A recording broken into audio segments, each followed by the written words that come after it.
Bueno, y decimos buenos días a Francisco Ibieta, ex seremi de gobierno. Francisco, militante de la UDI. ¿Cómo está? Hola, Joyce. Hola, Fabiola. Hola, buen día. Y saludamos también al diputado Gastón Saavedra del Partido Socialista. ¿Cómo está, Gastón? Muy bien, Joyce, muy bien. Saludo a todos, no sé qué está acompañándote, pero un saludo también para todos. Así estamos, aquí estamos con Fabiola Jara haciendo esta buena costumbre y también aquí conversando con ustedes sobre algunos temas que nos interesan.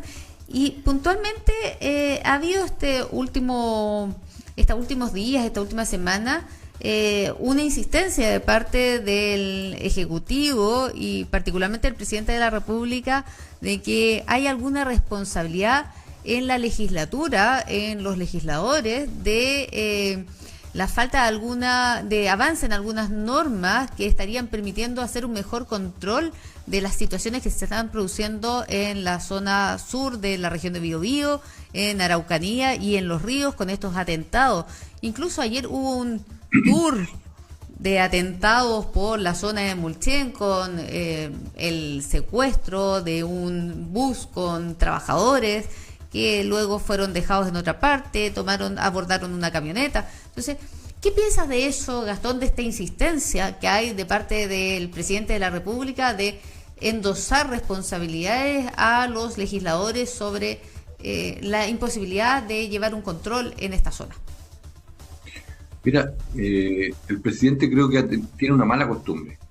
Siempre trata de erradicar la responsabilidad que le compete en un tercero. En este caso, en el Parlamento, eso ha sido una constante. Eso en todos los casos siempre falta una ley, siempre falta algo. Pero yo reitero lo que he dicho aquí y en otros lugares.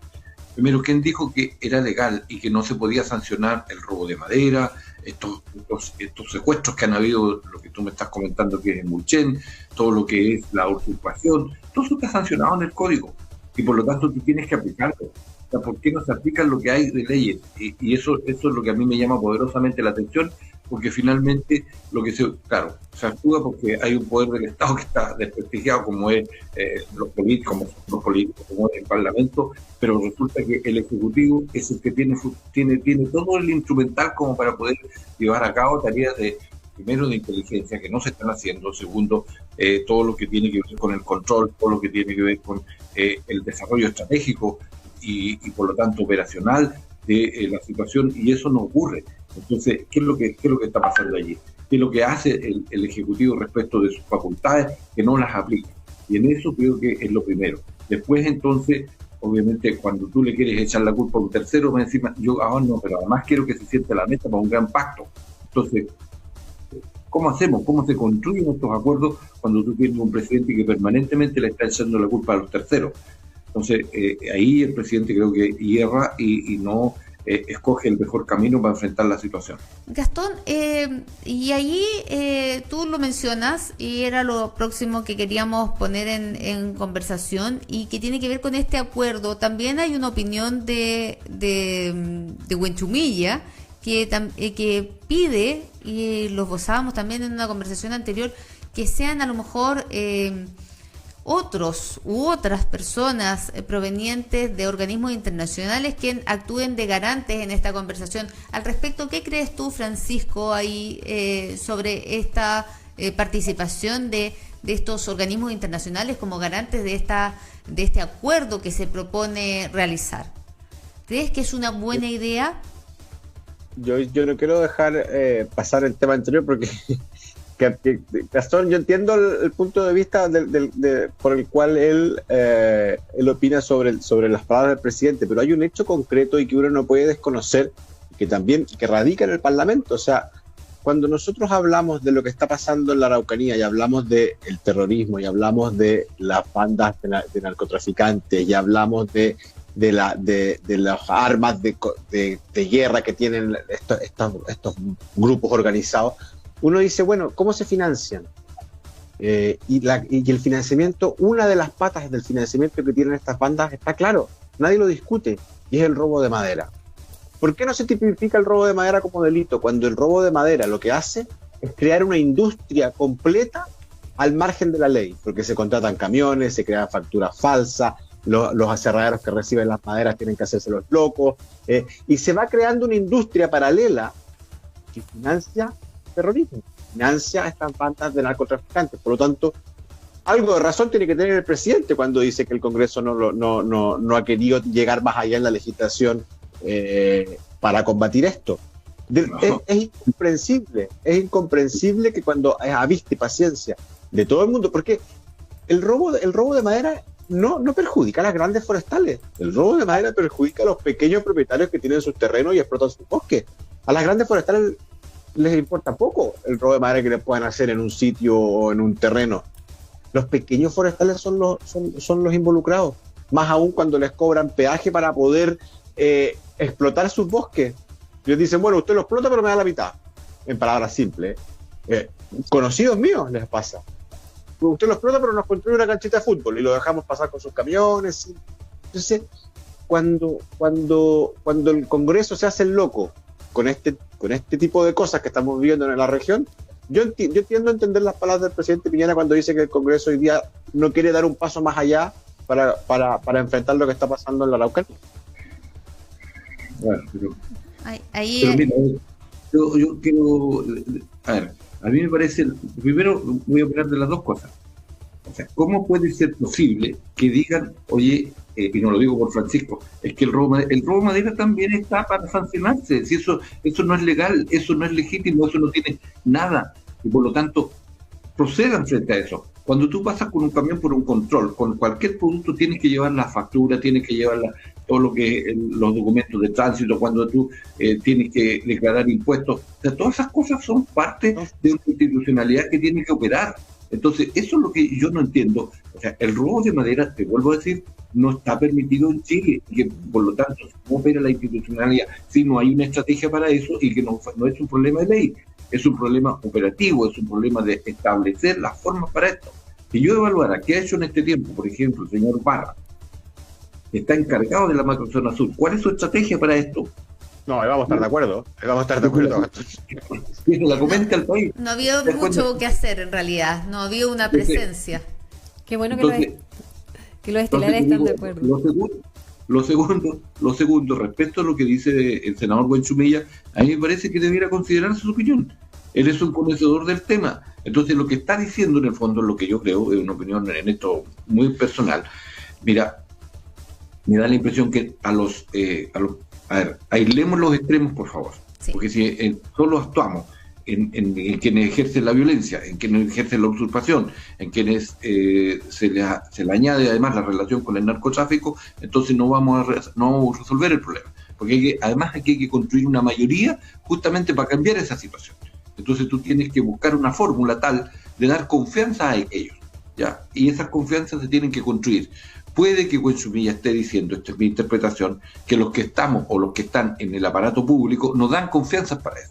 Entonces él quisiera que un organismo internacional fuera el garante de ese proceso de paz, de ese proceso de encuentro, de ese proceso de acuerdo, para ir entonces buscando una solución a un problema que tiene, no sé, desde que somos república y un poco antes, ya desde la llegada de don Pedro Valdivia o de la llegada de Diego Almagro, que tenemos un problema en Chile que no lo hemos resuelto. Entonces, ¿cómo contribuimos? Como un organismo internacional, que puede ser la Naciones Unidas u otro, sienta a la mesa esta mayoría para poder entonces buscar una solución de fondo, para construir, por lo tanto, una nueva relación entre el Estado chileno y los pueblos originarios, porque esto no solamente tiene que ver con los mapuches, no tiene que ver solo con la 9ª región o parte de la 8ª, sino que tiene que ver con un problema que es de carácter nacional y que tiene que ver con la exclusión de nuestros pueblos originarios. Entonces, lo que está mandando a decir Buenchumilla, mire, no hay confianzas porque todo esto no pasó nomás en este gobierno de Piñera, sino que hay otros para atrás que también, en lo que cuando fuimos gobierno nosotros. Entonces hoy día se tiene que construir este gran acuerdo por la paz, por el bienestar y por el desarrollo de una zona que pide a gritos este gran acuerdo. Pero ese acuerdo tiene que llevarlo a cabo gente con más experiencia, con más expertise, y al mismo tiempo que garantice neutralidad y que garantice, por lo tanto, el arribar a una solución del conflicto. Aquí hay otro tema para el día de hoy, ¿o quieres agregar algo, Francisco? Porque yo no hablé de Buenchumilla, pero solo quiero decir que yo no comparto mucho la opinión de Gastón, porque lo que hace Buenchumilla es tratar de lavarse las manos o tratar de lavarle las manos a la izquierda del país diciendo, oiga, que venga otras personas y nos solucionen el problema. Acá nosotros tenemos las herramientas. Lo que pasa es que la izquierda no quiere hacerse cargo. Pero si yo no soy gobierno, yo soy de izquierda, porque yo no soy gobierno hoy día. ¿Por qué me tendría que hacer cargo de una responsabilidad que no me compete? ¿Por qué no tipificar el delito del robo? ¿Por qué no tipificar porque no está, hoy día tú dices, sí, no está permitido, claro, no está permitido como yo no le puedo robar un saco de carbón a mi vecino, pero ¿por qué no tipificarlo? No puede, si tú hoy día tienes el instrumental jurídico y de facultades, además, mira, la usurpación está en el código. ¿Por qué no tipificarlo? ¿Por qué no perseguir eso? Porque nosotros sabemos que esa es una fuente de ingresos para un mercado negro que compra armas y que combate el terrorismo y que infunde el miedo en la provincia del Arauco. Pero ¿por qué no lo hacen? ¿Por qué no lo hacen? O sea, mira, porque ayer tiene la fuerza suficiente. Hoy día el robo de madera se califica como un robo cualquiera. Por lo tanto, si yo le robo un saco de carbón a mi vecino, es lo mismo que le robe 2 palos del bosque. No es lo mismo, porque los recursos que yo voy a sacar, porque los recursos que yo voy a ganar vendiendo la madera los voy a destinar al terrorismo en la Araucanía. Eso es lo que pasa. Pero si es más grave que eso, porque tú tienes toda una cadena de producción, una cadena de valor instalada. O sea, ¿cómo nos interviene si hasta que se falsea con facturas, que se contratan transportes inseguros, que se toda esa información que tú tienes, eso la conocemos todos. Entonces, ¿por qué yo te digo ya? Te voy a poner un tema. ¿Por qué el Servicio de Impuesto Interno, por ejemplo, no... Ahí, oye, ¿sabes que esta factura? Porque es una factura que grafica o denota una venta. O sea, ¿por qué no lo fiscaliza? ¿Por qué entonces no lo sanciona? Y eso le pasa por no, entonces, ¿te das cuenta? Porque hoy día lo que nosotros necesitamos es que la ley, cuando se tipifica un delito, lo que se hace es que se permite llegar a una investigación mucho más profunda con distintas herramientas. Y eso es lo que la izquierda no quiere aprobar. Mira, yo lo que te pido es que el gobierno aplique la ley que tiene. Hágalo. No es suficiente. Hágalo, pero ¿por qué no la aplica? Si no la aplica. Es como pedirle a las policías que apliquen sus procedimientos hoy día cuando vayan a la zona del terrorismo. No pueden, porque las armas son de mucho mayor calibre. ¿Por qué no la aplican? Hágalo luego. Entonces, es lo mismo, yo te lo explico, pues te lo digo por eso, es porque por lo mismo que las policías no pueden entrar a la zona del conflicto, porque lo reciben con sillas y su ametralladora automática. ¿Y qué tiene Carabineros para poder responder? Pero si Carabineros se le aprueba un presupuesto y nadie que va a comprar armas en Chile se le aprueba el ejército, se le aprueba todo un presupuesto de la nación para el armamento. Perdón, yo te quiero hacer una pregunta. ¿Tú estás diciendo de que Carabineros puede comprar el mismo armamento que se enfrentan en la provincia de Arauco? Yo no sé, eso tendrá que, ellos tienen que desarrollar cuál es la estrategia se tienen que ver en el teatro de operaciones donde están, y si ellos no lo hacen. No tienen permitido utilizar armamento de guerra con el cual se enfrentan. Acuérdate que se mandó un grupo a prepararse no sé a dónde, ¿te acuerdas? Y se hizo todo ¿cómo eran los selvas? No me acuerdo. Bueno, ¿y qué pasó? ¿Y qué dijo la izquierda ahí? Pero bueno, pero si lo hicieron, lo aplicaron, si más allá de lo que diga la izquierda, pero eso al país se le mostró por completo, con el presidente encabezando como jefe del Estado Mayor. ¿Y qué pasó? Es como cuando fue y anunció un montón de cuestiones, y ahí tenemos hoy día el problema con los migrantes. Ha hecho siempre lo mismo el presidente. Entonces ese estilo es el que está provocando graves problemas a él y al país. Si no es un estilo, yo puedo compartir que el estilo del presidente no es un estilo que le gusta a todos los chilenos, digamos. Pero da mucha ganas de defender ese estilo. No es el estilo el problema de fondo que tenemos en Chile hoy día, es el problema con el que los políticos enfrentan el tema de la violencia. Cuando no llegamos a un acuerdo, llegamos al acuerdo de que hay terrorismo, parte la cosa mal. Ese es el punto de vista, ese es el punto inicial. Te lo dice en todos los términos, yo rechazo la violencia. Absolutamente. ¿Pero hay terrorismo en la Araucanía? Bueno, sí, y también la violencia incluye el terrorismo. Pero estamos de acuerdo en ello. No basta con esas declaraciones, Francisco. Si necesitamos un gobierno actuante y no tenemos declaraciones, pero también tampoco basta con parlamentarios que la rechacen en los medios de comunicación o en Twitter. Falsifican acciones, por ejemplo, tipifican el delito de robo a madera. Pero cuando hemos tenido que votar leyes buenas, las hemos votado y las hemos aprobado.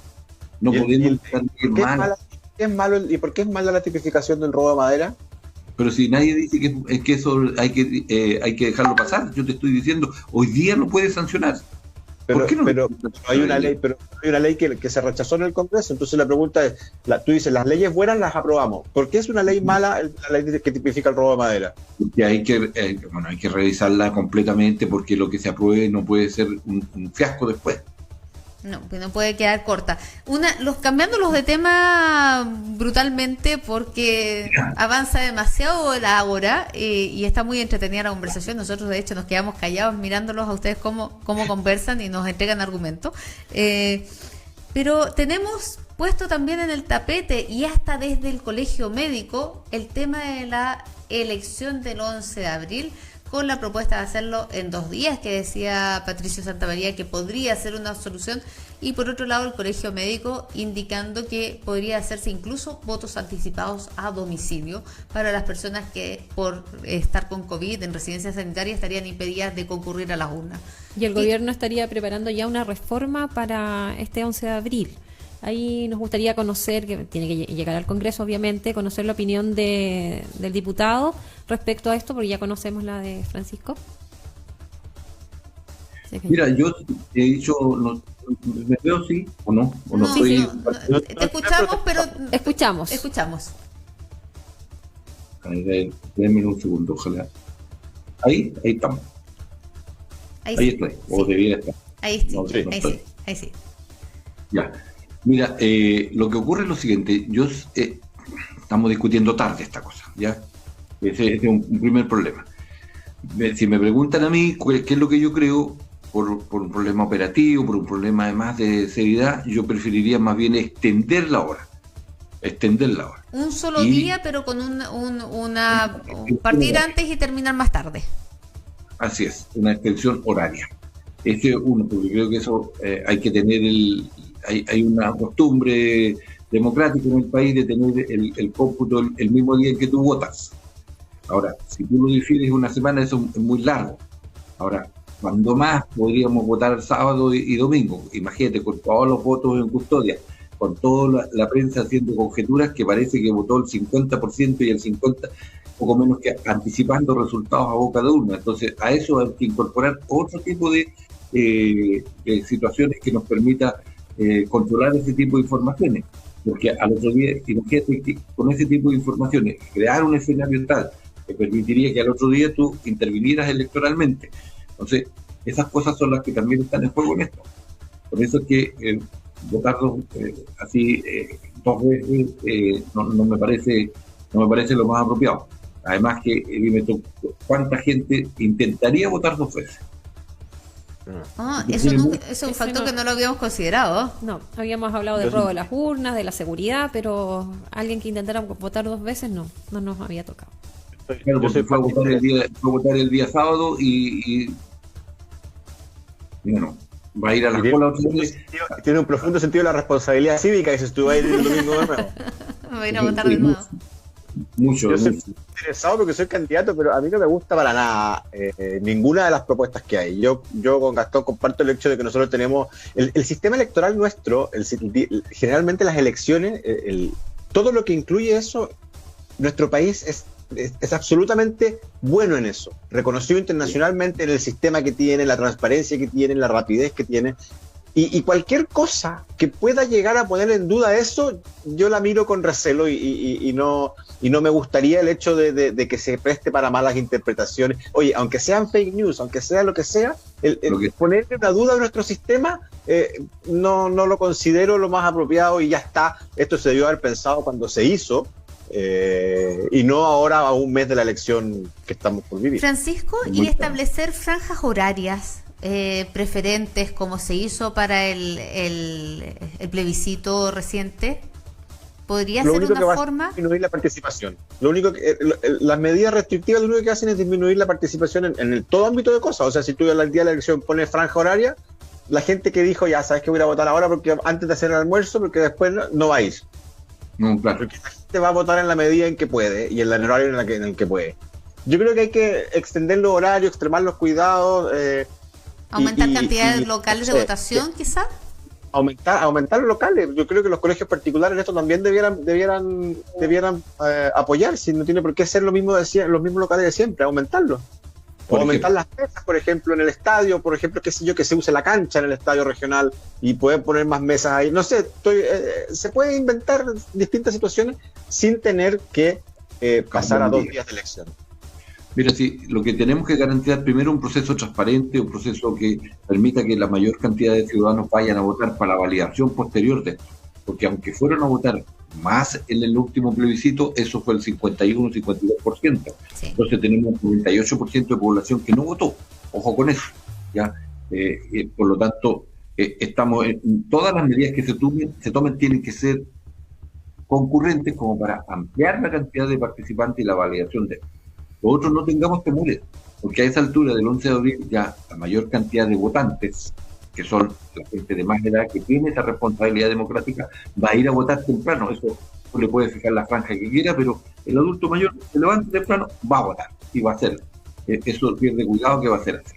Y por lo tanto no vamos a tener esa dificultad. Además ya están todos inoculados o la mayor cantidad de inoculados, por lo tanto el riesgo mayor de contagios tiende a disminuir, porque en la medida que tú más vacunes, disminuye el riesgo de contagio. Y además el riesgo de que el contagio... Habrá que pagarle más a los vocales porque van a estar hasta más tarde. Por ejemplo.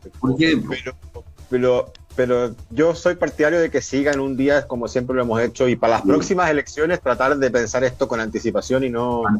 Mira, vamos a llegar al voto diferido como es, no sé, como lo hacen los norteamericanos. Vamos a llegar a eso. Pero hay que preparar el sistema, hay que probar el sistema, que esto funcione. Esto no puede ser un fiasco. O sea, los sistemas de correo, los sistemas de transporte, los sistemas de seguridad, para garantizar que las elecciones con estos votos diferidos efectivamente no van a tener un traspié y va a haber algo extraño que deslegitime, por lo tanto, todo el proceso electoral, que, como dice Francisco, históricamente Chile puede, de eso van a gloriarse porque lo hemos hecho bien. Creo que no hay manchones negros en nuestra historia como para decir, mira, ahí hubo tal fraude o tal situación que no ha ocurrido. ¿Ya? Entonces, yo diría, como con las redes sociales y las fake news, imagínate que aparezca, no sé, una mesa en Coronel y diga, oiga, se robaron la urna. Bueno, y se amplifica. Entonces empieza a generar dudas sobre un sistema que nunca ha generado dudas. Entonces, ¿para qué? ¿Para qué arriesgarnos a eso? ¿Para qué arriesgarnos? Bueno, muchas gracias a ambos. Que tengan un excelente día jueves. Muchas gracias por la discusión, por los argumentos entregados que permiten también ir formando opinión. Muchas gracias. Que tengan un buen día. Buena semana, Gastón. Igual, buena semana para ti y para ustedes dos que están ahí. ¿Ya? Gracias, Fabiola. Muchas gracias. Hasta.